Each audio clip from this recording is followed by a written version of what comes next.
ईशान देव सवितर्दुरितानि परासु भद्रं तन्नयासु। ओम भद्रं कर्णैः शृणुयाम देवा भद्रं पश्येमाक्षभिर्यजत्राः स्थिरैरङ्गैस्तुष्टुवांसस्तनूभिः व्यशेम देवहितं यदायुः। वेद प्रेमियों सुधी श्रोताओं, संप्रति हम सब ऋग्वेद के चौथे मंडल के 15वें सूक्त की व्याख्या में प्रवेश करने जा रहे हैं। इस सूक्त में कुल 10 मंत्र हैं। सभी मंत्र गायत्री नामक छंद में निबद्ध हैं।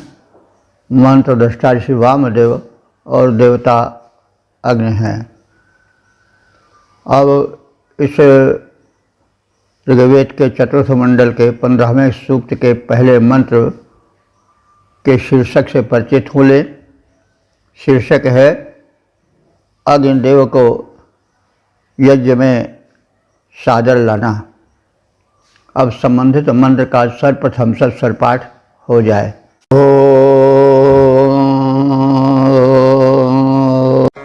अग्निर्होता नो अध्वरे भाजी संभरणीयते देवो देवेषु यज्ञजाः।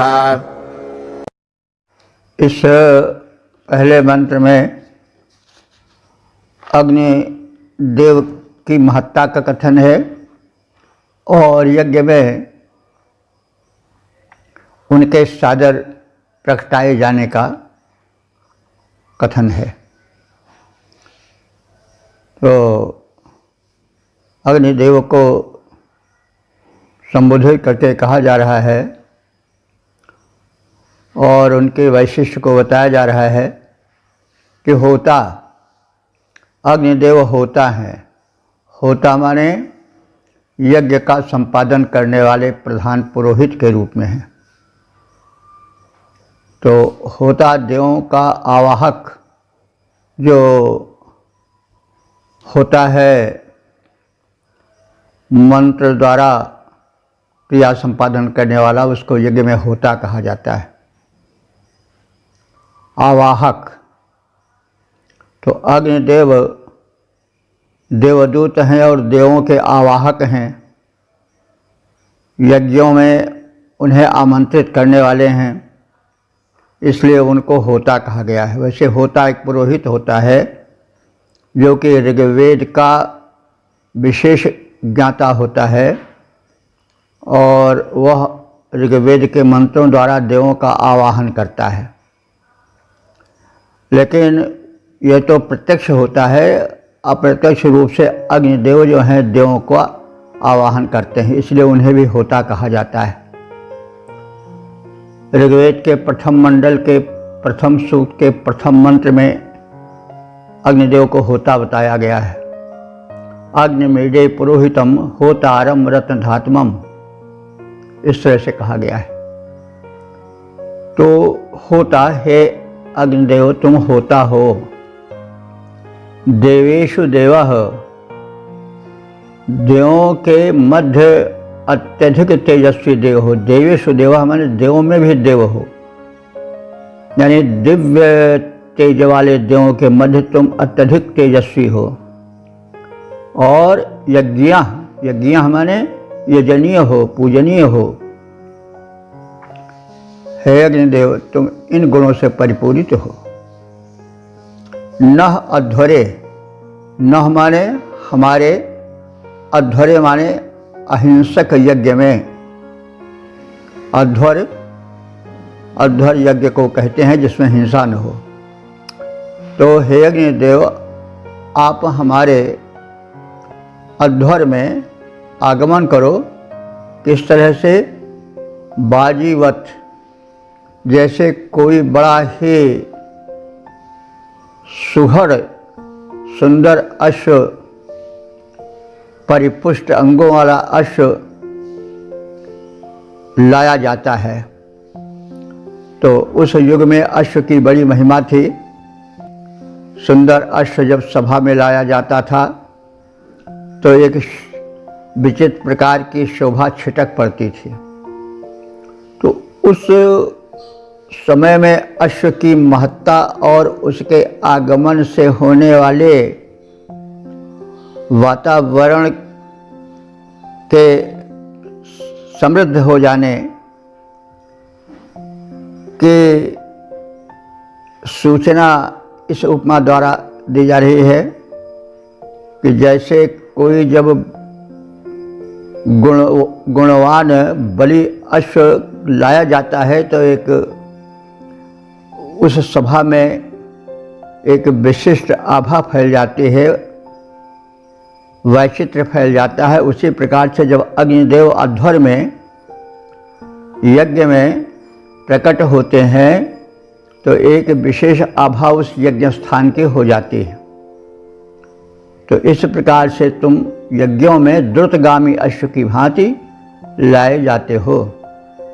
नह अध्वरे बाजी सन परिणीयते, हमारे यज्ञ में तुम बहुत ही पुष्ट अश्व की भांति लाए जाते हो, तीव्रता से लाए जाते हो। तो यज्ञ का संपादन करने वाले हे अग्निदेव, देवों में अत्यधिक तेजस्वी अग्निदेव, तुम यजनीय हो, पूजनीय हो। तुम्हारा आगमन यज्ञशाला में वैसे होता है जैसे किसी सभा में बड़े ही पुष्टांग अश्व का आगमन हो और सभा प्रसन्न हो जाए, चकित हो जाए। तो जैसे द्रुतगामी अश्व, सुशोभन अश्व सभा में आता है, वैसे तुम यज्ञशाला में आते हो। पद्य रूपांतरण है, होता है जो सूर्यमंडल में अति तेजस्वी दिखलाते हैं वे अग्निदेव, होता है जो सूर्यमंडल में अति तेजस्वी दिखाते हैं, द्रुतगामी अश्व समान यज्ञ में सादर लाए जाते हैं। ओम वेद प्रेमियों, सुधी श्रोताओं, संप्रति हम सब ऋग्वेद के चतुर्थ मंडल के 15वें सूक्त के दूसरे मंत्र की व्याख्या में प्रवेश करने जा रहे हैं। मंत्र दृष्टा ऋषि वामदेव, देवता अग्नि और छंद गायत्री है। शीर्षक है अग्नि का दिन में 3 बार यज्ञशाला में आगमन। अब संबंधित मंत्र का सर्वप्रथम सस्वर पाठ हो जाए।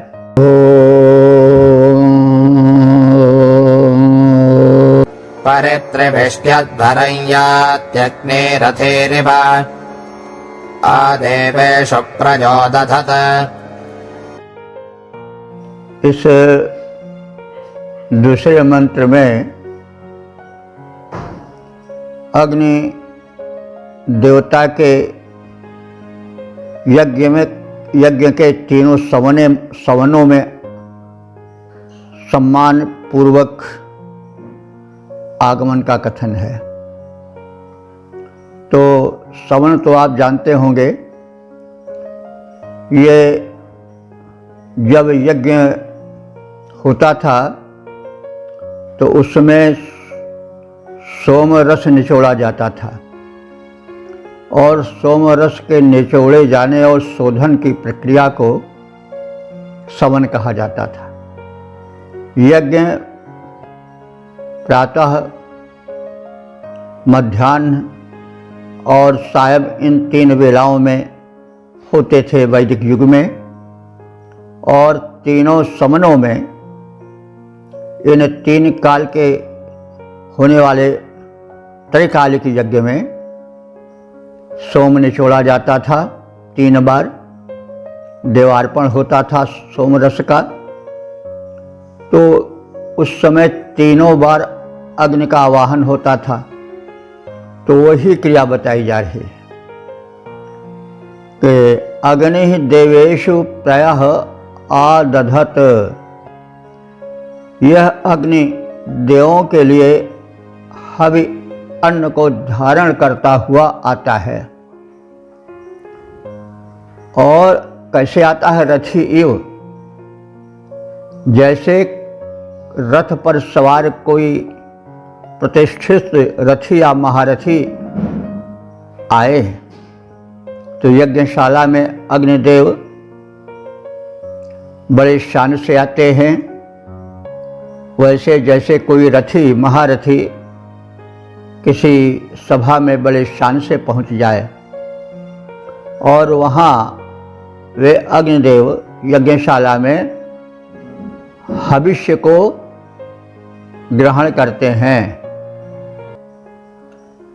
और इस प्रकार से वे परियाति अध्वरे त्रिविष्टि परियाति, अध्वर में यज्ञ में त्रिविष्टि माने 3 बार, परियाति माने आते हैं। तो वही 3 सवन होता है और तीनों सवनों में अग्निदेव का आवाहन होता है, यज्ञवेदी में प्रज्वलन होता है। तो यह अग्निदेवों के निमित्त हवि ग्रहण करता हुआ प्रतिष्ठित रथी के समान यज्ञ भूमि में 3 बार आता है और वहाँ की शोभा बढ़ाता है, यज्ञ कृत्य संपन्न कराता है। तो यह अग्नि पद रूपांतरण है। यह अग्नि सुरों के हेतु हवि ग्रहण करता शोभा पाता है। यह अग्नि सुरों के हेतु हवि ग्रहण करता शोभा पाता है। तीनों समनों में रथी समान यह बड़े शान से आता है। ओम वेद प्रेमियों सुधीर श्रोताओं, संप्रति हम सब ऋग्वेद के चतुर्थ मंडल के 15वें सूक्त के 3रे मंत्र की व्याख्या में प्रवेश करने जा रहे हैं। मंत्र दृष्टा ऋषि वामदेव देवता अग्नि और छंद गायत्री है।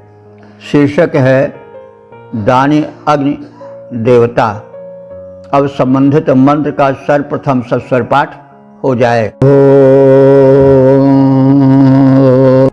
परिवाजपतिः कविरग्निर्हव्याञ्जक्रमेत दधद्रत्नानि दाशुषे। इस तीसरे मंत्र में अग्नि देवता द्वारा हव्य ग्रहण कर जो याजक हैं, यजमान हैं, उन्हें वे प्रसन्न होकर रमणीय धन, उत्तम कोटि के धन धान्य देते हैं, इसका कथन है। तो वाजपति ही कवि ही अग्नि ही। अग्निदेव कैसे हैं? वाजपति हैं। वाज का अर्थ क्या होता है? अन्न। ये जो बाजरा शब्द है, जो अन्न विशेष के लिए आज संबोधित होता है, वह संपूर्ण अन्न का प्रतिनिधित्व करता था वैदिक युग में, और संपूर्ण अन्न को बाज कहा जाता था। बाद में वह एक अन्न विशेष के लिए बाजरा के रूप में प्रयोग होता है। तो अग्नि कौन है, कैसा है? वाजपति है, यानी अन्नों का स्वामी है। तात्पर्य है कि अग्नि के माध्यम से ही अन्न उत्पन्न होता है। इसको समझने की आवश्यकता है कि अग्निदेव ही सूर्य रूप में वृष्टि कराते हैं, सागर का जल ग्रहण करके, तो वृष्टि ही से अन्न की उत्पत्ति होती है। और यज्ञाधोरि पर्जन्यः पर्जन्यादन्न संभवः, गीता में भी कहा गया है कि पर्जन्य माने बादल यज्ञ से होते हैं और यज्ञ अग्नि द्वारा संपादित होता है। इस तरह से वे वाजपति हैं और अग्नि की ऊष्मा से ही जो कोमल अंकुरण होता है बीज का, वह धरती के कठोर सतह को चीर करके बढ़ता है और वह निरंतर बढ़ता जाता है। उसमें अग्नि की ऊष्मा का प्रभाव होता है और अग्नि के कारण ही उसमें वृद्धि होती है। फल फूल अन्न आदि लगते हैं और पकते भी अन्न की ही कृपा से। तो अन्न के अनेक रूप हैं और किसी न किसी रूप में वह वाजपति है, अन्नों का स्वामी है, यानी अन्नों का प्रदायक है। अन्न उसी के कृपा से, उसी के अनुकंपा से उत्पन्न होते हैं, बढ़ते हैं और अंत में पचते भी अग्नि की ही कृपा से। जठराग्नि जो है वही तो पचाती है अन्न को। तो इस प्रकार से मतलब जो वाजपति कहा गया है अग्नि देवता को, वे वाजपति हैं इसलिए कि उनके माध्यम से ही अन्न की उत्पत्ति होती है। और वाज माने शक्ति भी होता है, तो वो शक्ति के भी स्वामी हैं। सारी ऊर्जाएं अग्नि के अधीन होती हैं। शरीर में जब तक अग्नि तत्व की प्रबलता होती है तब तक शरीर में तेज रहता है, ओज रहता है, बल रहता है। जो जो अग्नि तत्व क्षीण हो जाता है त्यों त्यों शरीर जो है वो लटने लगता है, जीर्ण शीर्ण होने लगता है, बल का क्षयन होने लगता है। और जितनी भी ऊर्जाएं उत्पन्न होती हैं वे सब अग्नि के प्रभाव से ही होती हैं, इसलिए उनको वाजपति कहा जाता है। इस रूप में भी हम कह सकते हैं कि वे कौन है, वाजपति हैं, अन्नों के स्वामी हैं अथवा शक्ति के स्वामी हैं। और कैसे हैं, कवि। कवि हैं, कवि माने रचनाकार होता है। आजकल तो जो कविता लिखते हैं उनको ही कवि कहा जाता है, लेकिन ऋग्वेद में कवि रचनाकार को कहा गया है और ज्ञानी को कहा गया है, निर्माणकर्ता को कहा गया है। वो छंद रचना करने वाले के लिए ही नहीं प्रयुक्त हुआ है, ये शब्द रूढ़ हुआ है बाद में। हम देख रहे हैं कि शब्दों का रूढ़त्व यानी किसी एक वस्तु विशेष के लिए नहीं दिखाई पड़ता, उसी के लिए वह नहीं रूढ़ बन जाता। जैसे कवि रूढ़ हो गया है काव्य कर्मियों के लिए, लेकिन ऋग्वेद में कवि ज्ञानी के लिए आया है। तो जो अग्निदेव हैं वे वाजपति हैं, कवि हैं, और उनका सुकृत्य क्या है, दासेषु रत्नानि दधत। दासु कहते हैं दाता को, जो दाता यजमान हैं उनमें दासु से माने दाता यजमान में रत्नानि दधत, वे रमणीय रत्न धन आदि को धारण कराते हैं। यानी उनकी कृपा से यजमानों में, दानियों में रत्न धन का निरंतर आगमन होता रहता है। धन धान्य से वो परिपूर्ण होते रहते हैं। हव्यानि परिअक्रमित, ऐसे अग्निदेव हमारे यज्ञशाला में आकर के वेदी में प्रज्वलित होते हैं। और हव्यानि परिअक्रमित, हविष्यान्न को चारों ओर से ग्रहण करते हैं, यानी पूर्णतया उसे स्वीकार करते हैं और उसे सूक्ष्म बना करके दिव्य शक्तियों तक, देवों तक पहुंचाते हैं। तो अन्न के स्वामी ज्ञानी अग्नि देवदाता मनुष्यों को, यज्ञ कराने वालों को रमणीय धन वैभव से संपन्न करते हैं और यज्ञ सामग्री को पूर्णतया ग्रहण करते हैं प्रज्वलित होकर के, और उसे दिव्य शक्तियों तक पहुंचाते हैं। पर्यावरण का शोधन आदि उत्तम कर्म करते हैं। पद रूपांतरण है, हवि को पूर्णतया ग्रहण करता अन्नों का स्वामी ज्ञानवान। यह अग्निदेव जो हैं हवि को पूर्णतया ग्रहण करते अन्नों के स्वामी ज्ञानवान रमणीय अन्नदाता को करते हैं यह निष्दिन प्रदान। तो इस प्रकार से हमने अग्नि की महत्ता का बोध किया इस मंत्र के द्वारा। अब आगे के मंत्र की ओर प्रयाण करते हैं। ओम वेद प्रेमियों, सुधी श्रोताओं, संप्रति हम सब ऋग्वेद के चतुर्थ मंडल के 15वें सूक्त के चौथे मंत्र की व्याख्या में प्रवेश करने जा रहे हैं। मंत्र दृष्टा ऋषि वामदेव, देवता अग्नि और छंद गायत्री है। शीर्षक है प्रथम अग्नि को प्रज्वलित करने का प्रयोजन। अब संबंधित मंत्र का सर्वप्रथम सस्वर पाठ हो जाए।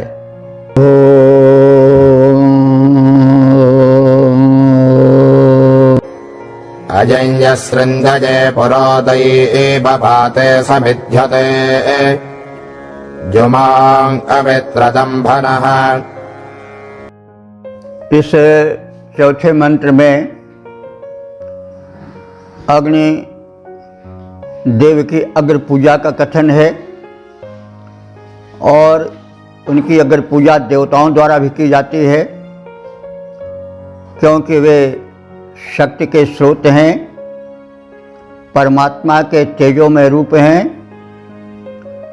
और इसी प्रकार से अग्निदेव की महत्ता मानव में ही नहीं देवों में भी है। तो इस अग्निदेव की महत्ता के कथन के संदर्भ में मंत्र जो कहा गया है उसके शब्दार्थ को हम देखते चलें। अयम यह अमित्र दंभः द्युमान,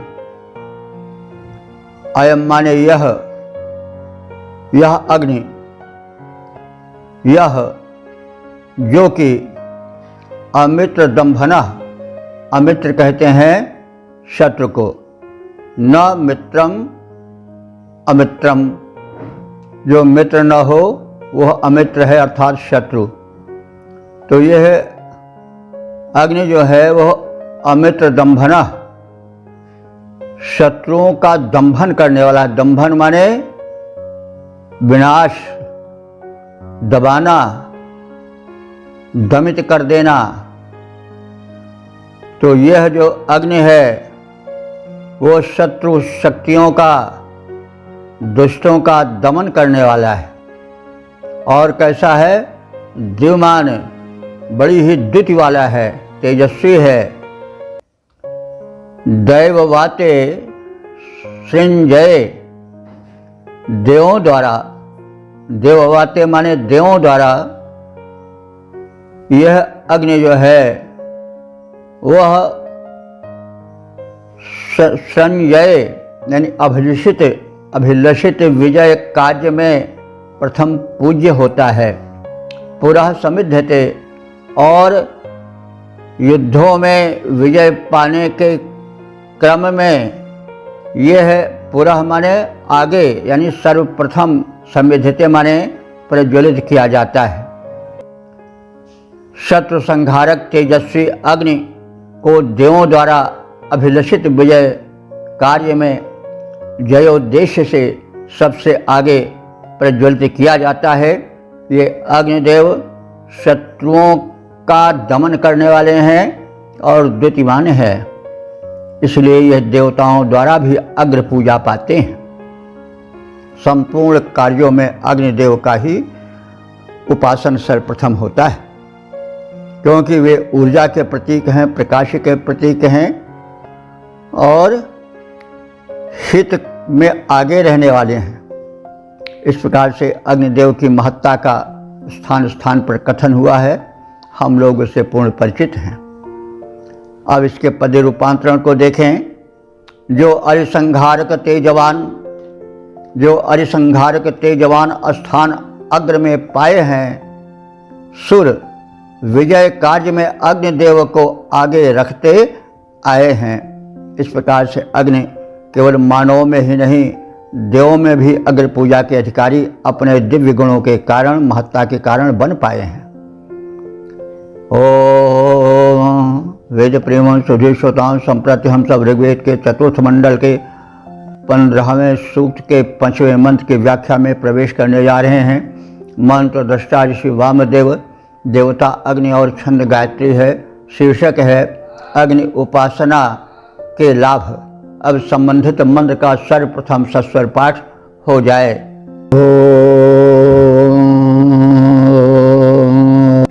अस्य खाभीर एव तोऽग्निरेषेतमर्त्याः दिग्भजम्भस्य बिल्हुषाः।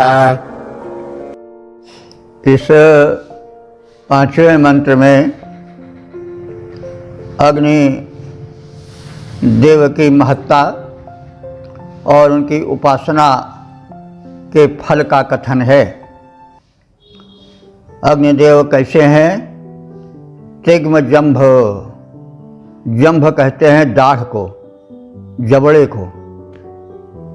तो जिसका जबड़ा जितना ही सशक्त होगा वो किसी को चबाने में, किसी पदार्थ के भक्षण में उतना ही सक्षम होगा। तो अग्निदेव हव्य भक्षण करते हैं और तीव्रतापूर्वक करते हैं, इसलिए उनमें उसके गुण को बताने के लिए तिग्म जंभ शब्द का प्रयोग हुआ है। तो अग्निदेव कैसे हैं? तिग्म जंभस्य, तीक्ष्ण दाढ़ों वाले हैं, जबड़ों वाले हैं। और कैसे हैं? मीढहुषः, मीढहुषः माने अभीष्ट फल प्रदायक हैं। और कैसे हैं? ईवतः, ईवतः माने गतिशील हैं। तो ऐसे अग्नेय माने अग्नि के जो उपासक हैं वे मर्त्य, जो मनुष्य हैं मरणशील हैं, वे भी वीरः, वीर बलवान बन करके ईशितः, ईशितः माने ईश शब्द से ईशितः बना है, नाम धातु का इसमें प्रयोग समझ पड़ता है कि वो ईशितः माने सब ऐश्वर्यों पर स्वामित्व प्राप्त करते हैं, यानी तीक्ष्ण लपट रूपी दाढ़ों वाले, अभीष्ट फल प्रदायक, गतिशील इस अग्नि के उपासक मरणशील मानव अग्नि की कृपा से, उनकी अनुकंपा से पुष्ट होकर वीर बन जाते हैं और समस्त ऐश्वर्यों के स्वामी हो जाते हैं। तो यह अग्नि उपासना का लाभ है। अग्नि उपासना से मनुष्य तेजस्वी होता है, धनी होता है, शक्तिशाली होता है। कैसे होता है इसको हम स्थान स्थान पर बताते आए हैं, अब पुनरुक्ति की आवश्यकता नहीं है। आप सब मंत्रों को सुनते आ रहे हैं और बीच में जो है वो किसी कारण से यदि विराम न लगे तो अच्छा है, यानी ये श्रवण प्रक्रिया नैरंतर्य मांगती है। इसके कारण हम इस निरंतरता के कारण हम वेद के गूढ़ ज्ञान को विधिवत समझने में सक्षम हो सकते हैं। तो इसलिए हम इसको निवेदन के साथ कह रहे हैं। अर्थ को एक बार एक सपाट रूप से कहते चल रहे हैं। तीक्ष्ण लपट रूपी दाढ़ों वाले, अभीष्ट फल प्रदायक, गतिशील इन अग्निदेव के उपासक मरणशील मानव बलवीर बन जाते हैं और वे समस्त ऐश्वर्यों के स्वामी हो जाते हैं। उनमें ऐसी शक्तियाँ उत्पन्न हो जाती हैं। पद्य रूपांतरण है। तेजस्वी अग्नि उपासन में, तेजस्वी अग्नि उपासन में जो जन अपना मन लाते हैं, वीरत्व प्राप्त कर सब ऐश्वर्यों के स्वामी बन जाते हैं। ओम वेद प्रेमियों, सुधी श्रोताओं, संप्रति हम सब ऋग्वेद के चतुर्थ मंडल के 15वें सूक्त के 6ठे मंत्र की व्याख्या में प्रवेश करने जा रहे हैं। मंत्र दृष्टा ऋषि वामदेव, देवता अग्नि और छंद गायत्री है। शीर्षक है अग्नि की सेवा को मनोयोग पूर्वक करने का कथन। अब संबंधित मंत्र का सर्वप्रथम सस्वर पाठ हो जाए।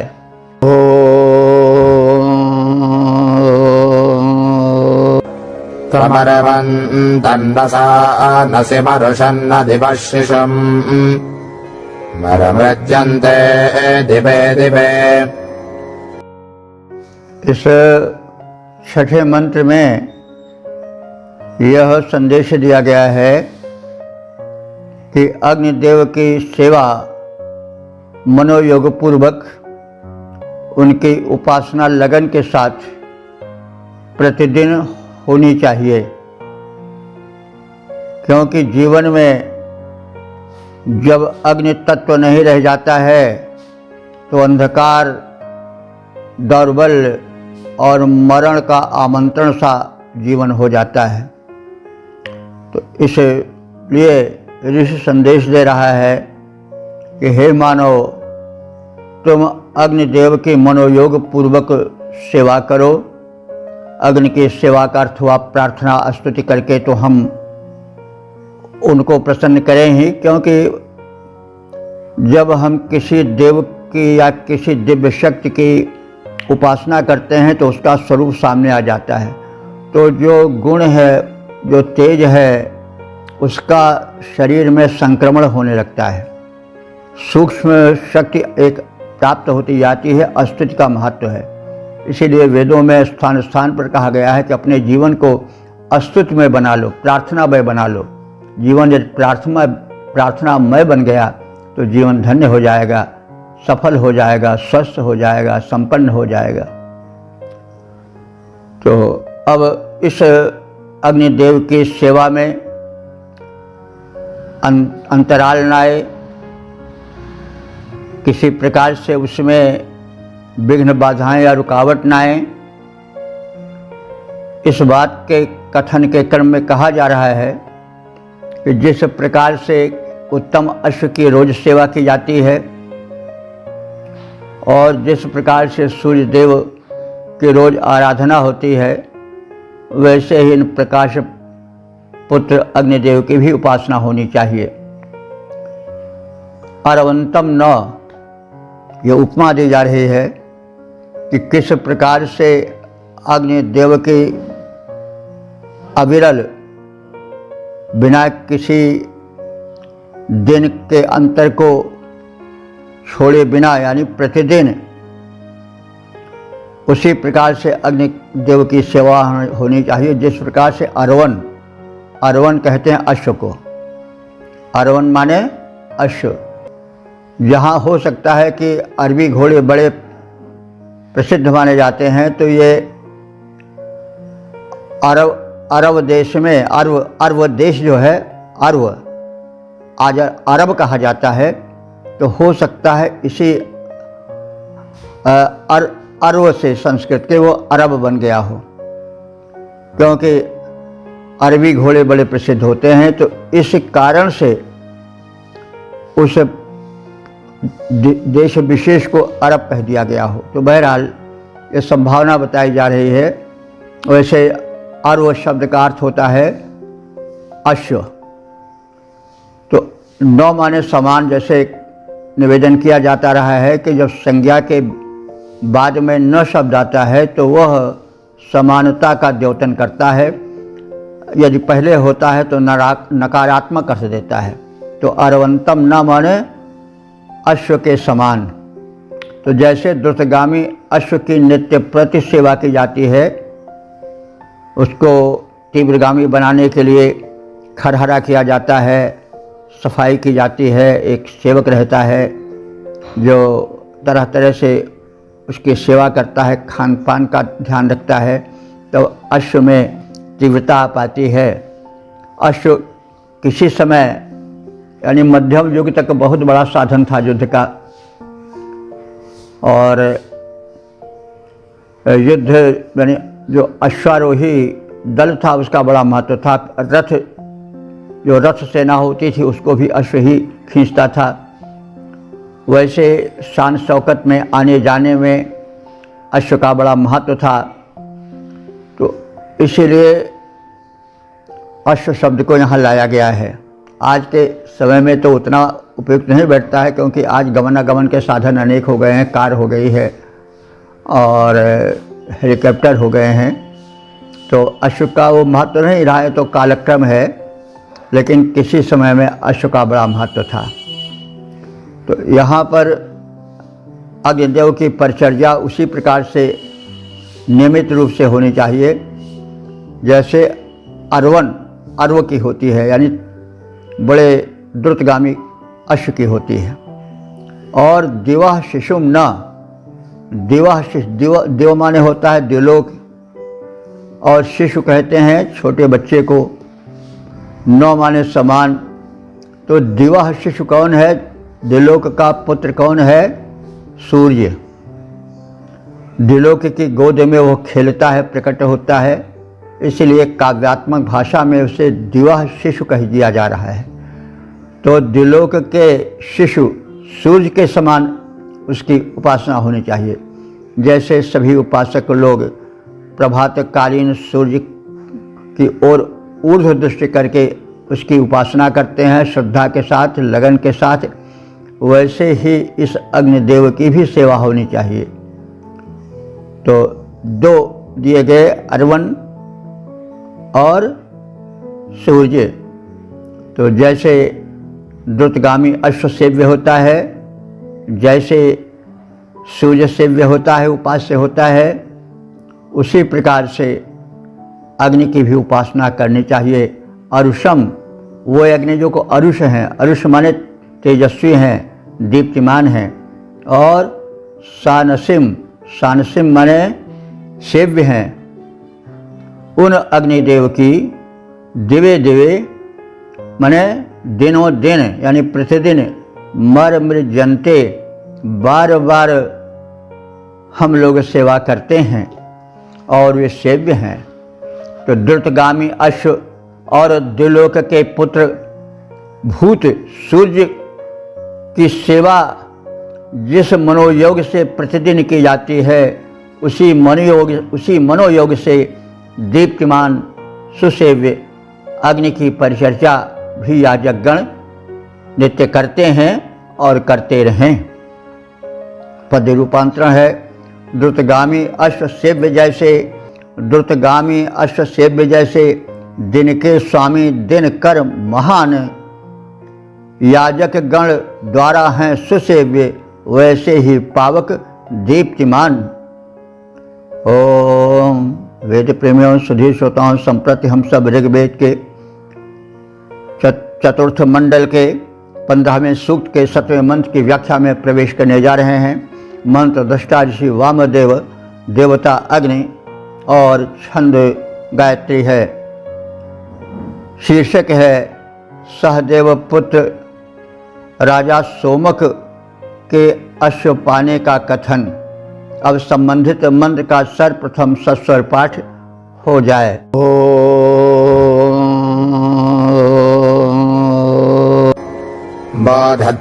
बोधद्यन्माहरिभ्यां कुमारः साह देव्यः अच्छा न होत उदरम्।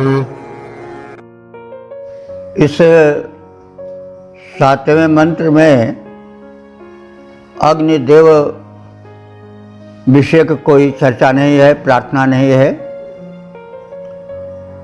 प्रतीत होता है कि यह वामदेव ऋषि का कोई अपना व्यक्तिगत मामला रहा होगा और उसी से संबंधित ये 4 अंतिम मंत्र हैं। 7, 8, 9, 10 ये तीनों मंत्र राजा सोम के और ऋषि वामदेव के मध्य हुए क्रियाकलाप से संबंधित हैं। 2 मंत्रों में यानी 7 और 8 संख्यक मंत्रों में बताया गया है कि ऋषि को प्रसन्न करने के लिए जो सहदेव के पुत्र सोमक थे, जो एक राजा थे, उन्होंने सूचित किया ऋषि को कि हम आपकी सेवा 2 अश्व दान द्वारा करने चाहते हैं, 2 अश्व देकर आपको प्रसन्न करना चाहते हैं।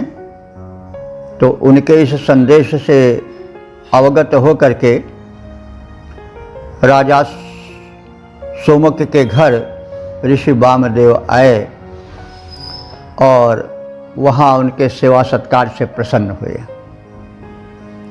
तो यह उनका व्यक्तिगत मामला है, कोई विशेष प्रयोजन न होगा। इसका कोई बड़ा वर्णन तो नहीं मिलता है भाष्यों में कि कौन थे, क्या बात थी, लेकिन प्रतीत होता है कि शापवश या किसी अन्य कारण से राजा सोमक जो थे वो क्षीणायु हो गए थे, पूर्णायु से वंचित हो गए थे, कोई रोग रहा होगा या किसी का शाप रहा होगा। तो उन्होंने समर्थ ऋषि वामदेव को आमंत्रित किया और 2 घोड़े देकर के उनको प्रसन्न किया। प्रसन्न ऋषि ने अश्विनी कुमारों की प्रार्थना की और अश्विनी कुमारों की कृपा से राजा सोमक जो है वो दीर्घायु प्राप्त कर सके। उनका जो आयु क्षीण हो जाने का वातावरण उत्पन्न हो गया था, शापवश रहा हो या किसी अन्य कारण से रहा हो, वो देवों के वैद्य अश्विनी कुमार द्वारा दूर किया गया और उसमें माध्यम बने थे ऋषि वामदेव जो कि मंत्रदृष्टा हैं। तो 2 मंत्रों में अश्विनी कुमारों से की गई प्रार्थना का कथन है और 2 मंत्रों में ऋषि वामदेव को राजा सोमक द्वारा बुलाया जाकर 2 अश्व देने और उन्हें प्रसन्न करने का कथन है। तो इस मंत्र में यह सूचना दी गई है कि जो सहदेव राजा सहदेव थे उन्होंने 2 अश्व देने की बात कहकर उन्हें अपने राजमहल में आमंत्रित किया और उन्हें सुतृप्त किया। तो वही प्रसंग है यत यत माने जब, साहदेव्यः कुमारः, तो साहदेव्यः माने होता है सहदेव के पुत्र, साहदेव्यः कुमारः। तो यह अपत्यार्थक प्रत्यय लगा है, सहदेव से साहदेव्य बन गया है, यानी सहदेव के पुत्र सोमक। तो साहदेव्यः कुमारः, सहदेव कोई राजा थे।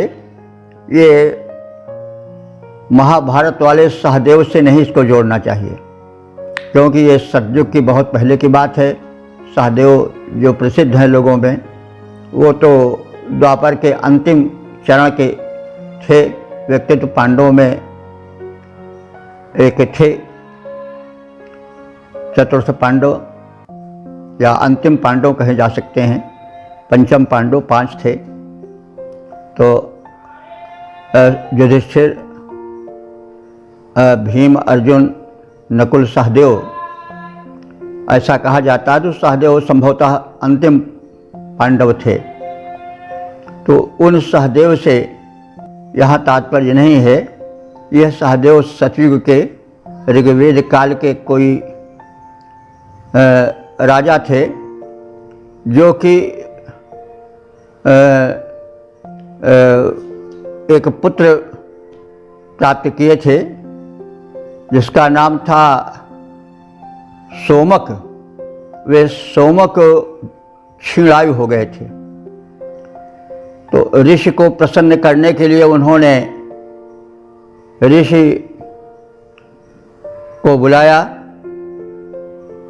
वामदेव जी को बुलाया और उनकी सेवा की, उन्हें 2 घोड़े प्रदान किए। यही कथन है यत जब सहदेव्यः कुमारः, सहदेव के पुत्र राजा सोमक ने माम माने मुझ ऋषि वामदेव को हरिभ्याम बोधत, हरिभ्याम, हरि माने घोड़ा होता है और हरिभ्याम माने 2 घोड़ों द्वारा या 2 घोड़ों को देने की बात बोधत माने बताई। तो जब राजा सोमक ने मुझ ऋषि वामदेव को बुलाकर सादर 2 अश्वों को देने की बात से बोधत परिचय कराया और हूता तदर्थ मुझे बुलाया, विधिवत निमंत्रित किया, अच्छ उदरम, और विधिवत भोजनाज से मेरे उदर को भर दिया, तो मैं प्रसन्न हो गया उनकी सेवा से, उनकी दान प्रवृत्ति से। तो जब सहदेव के पुत्र सोमक नामक राजा ने मुझ ऋषि वामदेव को 2 अश्व प्रदान करने के विचार से सुपरिचित कराया, मुझे बुलाया और भली प्रकार से मेरी सेवा शुश्रूषा की, भोजन आदि प्रदान किया, अश्वों को प्रदान किया और हम तब संतुष्ट होकर के लौटे। तो पद्य रूपांतरण है, सहदेव पुत्र सोमक मन में हयदान विचार को लाए, उनसे तब अश्व प्राप्त करके संतुष्ट लौट घर आए। ओम वेद प्रेमों सुधीर श्रोताओं, संप्रति हम सब ऋग्वेद के चतुर्थ मंडल के 15वें सूक्त के 8वें मंत्र की व्याख्या में प्रवेश करने जा रहे हैं। मंत्र दृष्टा ऋषि वामदेव, देवता अग्नि और छंद गायत्री है। शीर्षक है राजा सोमक से अश्व प्राप्ति का कथन। अब संबंधित मंत्र का सर्वप्रथम सस्वर पाठ हो जाए।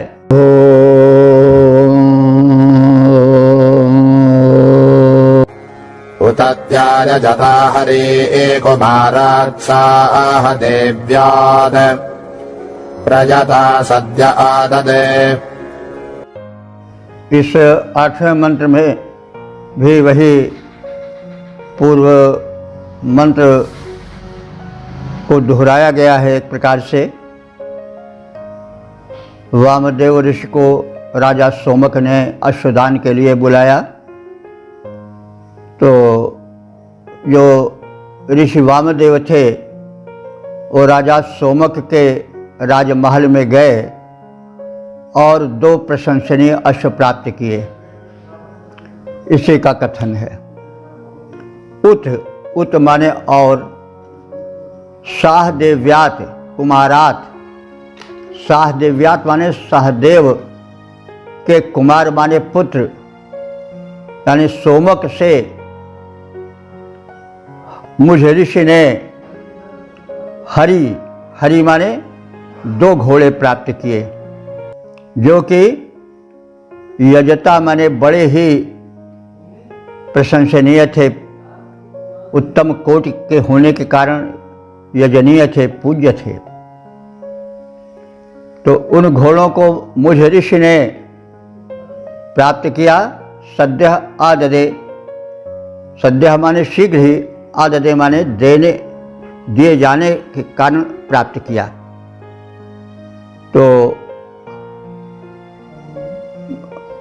सहदेव के पुत्र सोमक से मैंने, मुझ ऋषि वामदेव ने उन प्रशंसनीय 2 अश्वों को प्राप्त किया और उन 2 उत्तम अश्वों को प्राप्त कर हम अपने घर आए।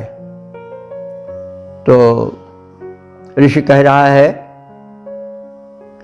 उसी का पद्य रूपांतरण है, सहदेव पुत्र सोमक नृप ने, सहदेव पुत्र सोमक नृप ने शुचि मन से जिनको दान दिया, उन उत्तम श्लाघ्य गुणी अश्वों को शीघ्र वहां से प्राप्त किया।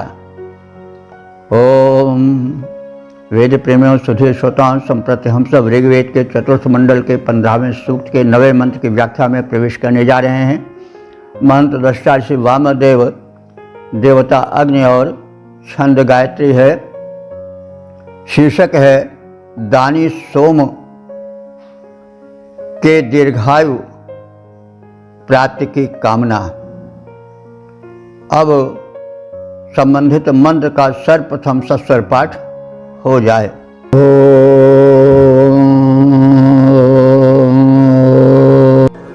एषवान् देवावश्विना कुमारस्साह देव्यः दीर्घाजुरस्तु सोमकः। यह नवा मंत्र पिछले 2 मंत्रों का पूरक समझ पड़ता है। 2 अश्व पाने की बात कही गई है पिछले मंत्रों में। तो ऋषि अश्वों की प्राप्ति और राजा सोमक की सेवा से संतुष्ट हुए, प्रसन्न हुए, और जो उनकी क्षीणायु थी, अल्पायु वाले हो गए थे किन्हीं कारणों से, रोग से अथवा किसी शापवश, तो वे पुनः दीर्घायु वाले हो जाएं, इसके लिए ऋषि वामदेव ने अश्विनी कुमारों की प्रार्थना की, उनसे निवेदन किया कि वे नृप सोमक को स्वस्थ कर दें और पूर्णायु प्रदान करें। इसी का कथन है। अश्विना देवा अब यहाँ पर प्रार्थना रूप में अश्विनी कुमारों से निवेदन कर रहे हैं ऋषि वामदेव कि हे दोनों देव अश्विनी कुमारों, वाम माने तुम दोनों की मैं प्रार्थना करता हूँ कि सहदेव्य कुमार सोमकः, सहदेव्य माने सहदेव का पुत्र जो है सोमक नाम का राजा, वह दीर्घायु अस्तु, दीर्घ आयु प्राप्त करने वाला हो जाए। तो हे अश्विनी कुमारों, तुम्हारा प्रीति पात्र सहदेव का यह दानी पुत्र सोमक दीर्घायु प्राप्त करे। तो इसका पद रूपांतरण है, हे अश्विनी कुमारों, प्रीति पात्र तुम दोनों के सहदेव पुत्र जो कहलाए सोमक नामक वह दानी नृप दीर्घायु प्राप्त कर सुख पाए। ओम वेद प्रेमियों, सुधीर श्रोताओं, संप्रति हम सब ऋग्वेद के चतुर्थ मंडल के 15वें सूक्त के 10वें मंत्र की व्याख्या में प्रवेश करने जा रहे हैं। मंत्र दृष्टा श्री वामदेव, देवता अग्नि और छंद गायत्री है। शीर्षक है अश्विनी कुमारों से सोमक नृप को दीर्घायु देने की प्रार्थना। अब संबंधित मंत्र का सर्वप्रथम सस्वर पाठ हो जाए।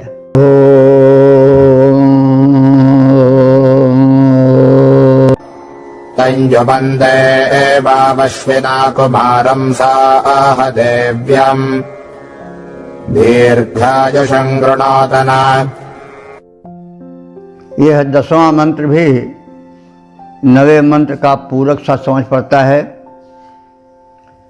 इसमें ऋषि वामदेव द्वारा अश्विनी कुमारों से प्रार्थना की गई है कि वे राजा सोमक को दीर्घायु प्रदान करें। प्रार्थना क्रम में ऋषि वामदेव कह रहे हैं, अश्विना देवा, हे दोनों अश्विनी कुमारों, हे देवताओं, युवम तुम दोनों, तम सहदेव्यम कुमारम, उस सहदेव के पुत्र राजा सोमक को दीर्घायुषम कृणोतन, दीर्घायु वाला कर दो। जिसकी आयु क्षीण हो गई है उसको तुम पूर्णायु प्रदान करो, दीर्घायु प्रदान करो, क्योंकि तुम स्वास्थ्य संबंधी शक्तियों के नियामक हो, देव भिषज हो। तो हे अश्विनी कुमारों, तुम दोनों उस सहदेव के पुत्र कुमार सोमक को दीर्घायु प्रदान करो। पद रूपांतरण है, सहदेव पुत्र जो सोमक नामक है भूप कहाता, उसको दीर्घायु दान दो अश्विनी कुमारों दाता। इस प्रकार से हमने इस सूक्त के 10 मंत्रों का संक्षिप्त परिचय, व्याख्या, शब्दार्थ आदि प्राप्त किया। अब संक्षेप में सारांश आदि का भी कथन हो जाए। तो जैसा आप सब जानते हैं कि यह सूक्त जो है ऋग्वेद के चौथे मंडल का 15वां सूक्त है। इसमें 10 मंत्र हैं जो गायत्री छंद में निबद्ध हैं। मंत्र दृष्टा ऋषि वामदेव और देवता अग्नि हैं। तो प्रारंभ के 6 मंत्रों में तो अग्नि की उपासना है, लेकिन अंतिम 4 मंत्रों में एक वृत्तांत है जो ऋषि के व्यक्तिगत जीवन से संबंधित है, और उससे संदेश ये मिलता है कि यदि कोई दिव्य पुरुषों की सेवा करेगा, ऋषियों की सेवा करेगा, उनको प्रसन्न करेगा, तो उनसे वह अनेक मुक्तियों से लाभ पा सकता है, क्योंकि वे सिद्ध होते हैं, ऋषि होते हैं। उनकी संतुष्टि जो है वह कल्याणप्रद होती है, जीवन के अनेक अवरोधों को, अनेक आदि व्याधियों को समाप्त करने वाली होती है। तो प्रथम 6 मंत्रों में तो अग्निदेव की स्तुति है, उसमें यज्ञवेदी में अग्नि की स्थापना का कथन है। जो दिन में 3 सवन होते हैं, प्रातः, मध्याह्न, सायं में, उस तीनों में अग्निदेव की उपासना की जाती है, उन्हें प्रज्वलित किया जाता है, उनका आवाहन किया जाता है। वे आते हैं और बड़ी प्रतिष्ठा से आते हैं। जैसे कोई रथी अपने रथ से आवे तो उसकी प्रशंसा हो, उसकी ओर सब आकर्षित हों, वैसे अग्निदेव के प्रकट होते ही उनके आकर्षण से सभी अभिभूत हो जाते हैं। और अग्निदेव की उपासना के फल का, लाभ का कथन किया गया है। और अग्निदेव की अनुकंपा से जीवन में प्रकाश आता है, अंधकार का विनाश होता है, स्वास्थ्य की प्राप्ति होती है, आदि बातें कही गई हैं। और अंतिम 4 मंत्रों में, 7 से 10 मंत्रों में, यह एक वृत्तांत है जो ऋषि वामदेव के जीवन से संबंधित है, जिसमें सहदेव के पुत्र राजा सोमक किन्हीं कारणों से क्षीणायु हो गए थे। उन्होंने ऋषि वामदेव को सप्रेम बुलाया, आदर सत्कार किया, 2 उत्तम कोट के अश्व प्रदान किए और ऋषि को प्रसन्न किया। प्रसन्न ऋषि ने स्वास्थ्य के संचालक, नियामक देवता अश्विनी कुमारों से प्रार्थना की और निवेदन किया कि वे राजा सोमक के क्षीणायु होने को दूर करें और उन्हें दीर्घायु प्रदान करें। दीर्घायु प्रदान किया होगा, इसमें 2 मत नहीं है। वैसे कथन यह नहीं है कि दीर्घायु उनको मिल गई, लेकिन यह समझा जा सकता है कि ऋषि वामदेव के संस्तुति से सोमक राजा को अश्विनी कुमारों ने दीर्घायु प्रदान किया। तो इस प्रकार से हमने इस सूक्त में अग्नि की महिमा, अग्नि की परिचर्या, अग्नि के यज्ञवेदी में प्रज्वलन, तीनों सवनों में उनकी उपस्थिति आदि का कथन किया गया है। और ऋषि के व्यक्तिगत जीवन से संबंधित वृत्तांत को जाना गया है, जो राजा सोमक से और अश्विनी कुमारों से संबंधित है, जिसमें कि अश्विनी कुमारों की प्रार्थना की गई है। उनको, यानी राजा सोमक को क्षीणायु होने से बचाया गया है। ये सब वृत्तांत हैं। तो इस प्रकार से हमने इस सूक्त के 10 मंत्रों के विषय में तो संक्षिप्त ज्ञान प्राप्त किया। अब तक कि हम लोग इस व्याख्या की यात्रा में जो बढ़ चुके हैं, जो अपनी यात्रा की ओर चल चुके हैं, उसमें हम लोग 3216 मंत्र से परिचय प्राप्त कर चुके हैं। और इस प्रकार से हम लोगों ने वेद भगवान की कृपा से, भगवत कृपा से एक पुण्य कार्य किया। ये भी यज्ञ ही है, ज्ञान यज्ञ भी होता है और ज्ञान यज्ञ की बड़ी महिमा है। हम आप ज्ञान यज्ञ में सम्मिलित हैं और इससे अपने जीवन को धन्य बनावें, क्योंकि यज्ञ अयज्ञ जीवन, यानी बिना यज्ञ वाला जीवन जो है वो निष्फल जीवन होता है, दुर्बल जीवन होता है। इसलिए हमें भिन्न भिन्न यज्ञों के माध्यम से अपने जीवन को स्वस्थ और सफल बनाना चाहिए। तो हम लोग इस ज्ञान यज्ञ में भाग लें। साथ ही साथ जो अग्नि के प्रज्वलन से अग्निहोत्र आदि संपन्न होते हैं, उनकी ओर भी ध्यान दें। और अच्छा है कि कम से कम दिन में एक बार तो अग्नि प्रज्वलित करके उसमें आहुतियाँ डालें और उससे वातावरण शोधन होगा, देव शक्तियाँ प्रसन्न होंगी और सबका कल्याण होगा और सबके पीछे हम सबका भी कल्याण होगा। तो इस प्रकार से हम आज अपनी वाणी को विराम दे रहे हैं। ओम सर्वे भवन्तु सुखिनः, सर्वे सन्तु निरामयाः, सर्वे भद्राणि पश्यन्तु, मा कश्चित् दुःख भाग् भवेत्।